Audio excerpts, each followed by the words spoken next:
Assalamualaikum warahmatullahi wabarakatuh. Halo Sobat Gerobokan Gokil semuanya, sehat ya untuk hari ini ya. Soal Gibran ikut susun kabinet, pakar hukum tata negara sebut Wapres hanyalah ban serep.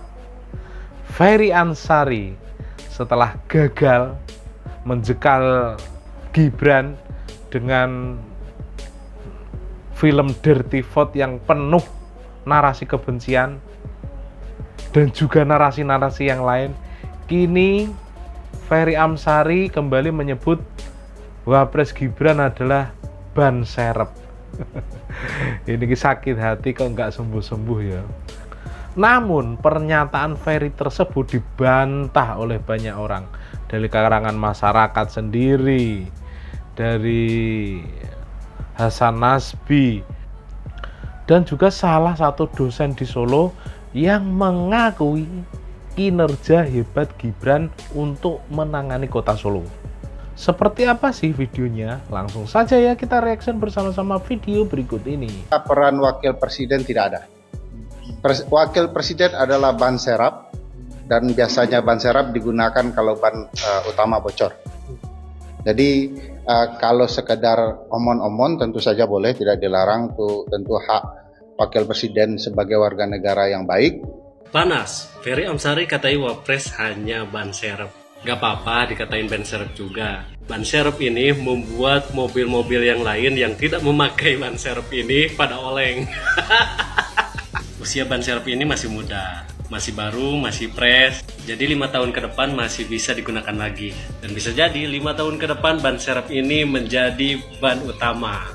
Tapi kalau wakil presiden kan cuma ban serep, enggak, pasti dikasih kewenangan. Kewenangannya apa? Misalnya satu menteri koordinator dengan menteri-menteri di bawahnya, bisa jadi begitu. Atau 2 menteri koordinator dengan menteri-menteri di bawahnya, itu di bawah pengawasan dan di bawah koordinasi, di bawah supervisinya Wapres, bisa begitu. Ya, kebetulan saya ini mengajar di sosiologi di FISIP Universitas 11 Maret. Kebetulan kajian yang senang dilakoni dan ditekuni itu perkotaan. Jadi berjalan di kota gitu, kayak melihat banyak hal dan pengetahuan yang menarik, dan saya pikir itu luar biasa ya. Dengan latar belakang Pak Ramdan yang super ahli ya, saya bilang. Dalam sosiologi, Pak Ramdan mengenal kota Solo sendiri seperti apa, Pak? Kota ini kota yang luar biasa. Saya pendatang hampir 20 tahun. Pendatang? Betul. Melihat kota dengan segala perubahannya, bahkan kalau mau disebut kota, dulu saya datang pas kota ini memulai dengan situasi yang sangat sulit. Krisis ekonomi di 97, chaos di 98. Kota ini kayak, kalau mau disebut dia lulu lantak gitu. Ya, betul. Tapi 20 tahun kemudian gitu, kita melihat bagaimana kota ini berubah, berbenah. Dan kata kunci dari kota ini berbenah adalah komitmen semua pihak, termasuk ya bagiannya adalah kebijakan pemerintah kota, yang kemudian mendorong kota ini mengakselerasi diri sedemikian rupa. 20 tahun lebih kota ini berubah dengan sangat terbuka. Mulai dari Pilkada 2005 ketika Pak Joko Widodo sebagai wali kota, gitu, bareng Pak F. Ikrudi sebagai wakil wali kota, 10 tahun mereka bekerja. Ada banyak hal yang saya pikir diinovasi pada semua level, baik kebijakan, fisik, termasuk juga bagaimana kemitraan dibangun dari pusat, dari daerah ke pusat gitu. Termasuk juga bagiannya ada 10 tahun terakhir ada di kepemimpinan Pak Rudi. Dan momentum Pilkada 2020, saya masih ingat persis bagaimana kita sulit menghadapi Pilkada itu karena COVID. Anda tahu, Pilkada 2020 di bulan Desember, momentumnya adalah COVID, di mana kita punya banyak sekali keterbatasan. Tapi apapun itu momentum untuk kita memulai tahapan baru dari kepemimpinan wali kota Pak Mas Gibran dan Pak Teguh. Dan kemudian dengan kerja keras semua pihak dan kerja keras dukungan pemerintah pusat dan seterusnya, memastikan bahwa kota ini juga menjadi kota yang bisa melampaui COVID dengan baik gitu.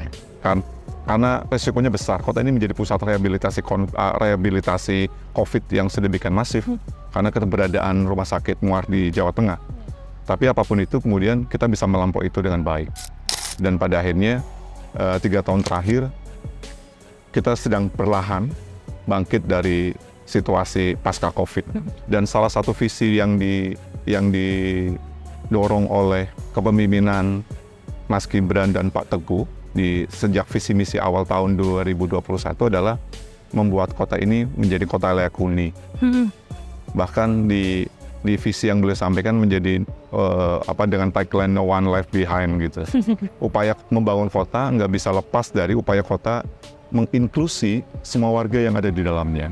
Termasuk juga bagiannya ketika kota ini punya pondasi sejarah, maka kita nggak bisa lupa bahwa kota ini dibangun di atas kampung-kampung. Nah, keberadaan Kampung Semanggi itu nggak bisa lepas dari keberadaan Bandar Semanggi di tadi disebut abad 13. Itu nggak bisa lepas dari keberadaan Bengawan Solo yang memanjang dan membelah kota Jawa, Pulau Jawa bahkan sekaligus.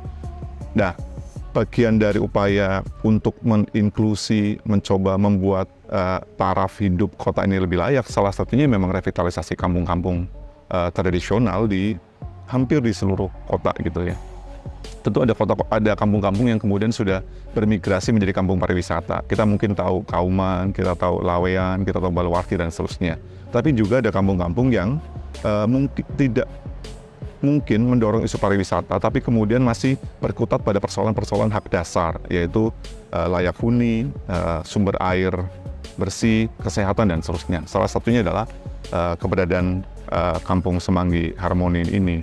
Saya pikir inisiatif untuk kemudian melakukan revitalisasi, proyek utamanya adalah memastikan bahwa kawasan ini aman dari keberadaan dampak volume air, debit air dari keberadaan Bengawan Solo. Karena mau nggak mau, das Bengawan Solo luar biasa besar, apalagi pada musim penghujan, dia berisiko betul terhadap rentannya kota pada ancaman banjir. Itu kenapa kemudian yang paling berisiko adalah saudara-saudara kita yang kebetulan tinggal di sekitar bantaran. Itu kenapa kemudian sebelum Mas Gibran ada beberapa proyek kan sebelumnya, proyek revitalisasi yang melakukan pemindahan, relokasi dari beberapa kawasan ke daerah-daerah yang lebih layak. Kemudian dikasih fasilitas sertifikat dan seterusnya. Nah, di tengah-tengah kebijakan melakukan pandemi COVID, Wali Kota Solo punya komitmen untuk melakukan proyek revitalisasi di Kampung Harmoni ini. Ide dasarnya adalah tadi membuat mereka aman dari ancaman banjir karena keberadaan fisik bendung parapet yang dibuat oleh Kementerian PUPR, dan pada saat bersamaan melakukan revitalisasi hunian untuk memastikan bahwa hunian ini layak, sekaligus memungkinkan mereka mendapatkan akses pada hak dasar yaitu air bersih. Nah, termasuk bagiannya kemudian dia dikelola sedemikian rupa untuk membuat ruang lingkup kampung ini lebih layak huni dengan mengintegrasikannya dengan kawasan-kawasan sekitar. Dan padahalnya kita lihat ini tidak mungkin hadir hanya komitmen pemerintah kota, tapi kemudian komitmen semua pihak. Di situ stakeholder terlibat, CSR kalau nggak salah, swasta juga terlibat untuk kemudian berkontribusi membangun ini bersama-sama. Dan tentu daya dukung masyarakat di sekitar, kelurahan, kecamatan menjadi penting. Dan padanya kita bisa melihat hunian-hunian yang jauh lebih layak daripada situasi-situasi sebelumnya, di mana rentan banjir, mereka sulit mengakses sumber air bersih, dan cenderung tidak layak dari sisi kesehatan. Dampaknya cukup besar ya Pak ya? Saya pikir iya. Dan itu penting bagi kota yang memang mendorong komitmen pada program layak huni bagi semua warganya.